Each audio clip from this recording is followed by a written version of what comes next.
общем, гудит вот так.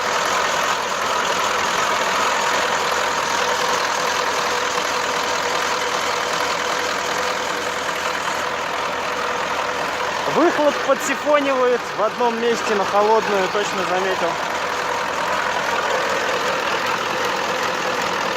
Или это пар идет, кто его знает. Ну, в общем,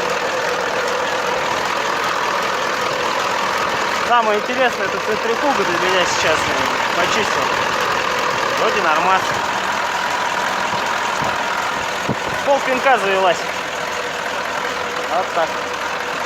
Грел я ее вон. Супер ПЖД 5000 нанотехнологии мои. Отогрелась. А сейчас тепло просто. Сейчас буду качать колесо. Все, всем спасибо.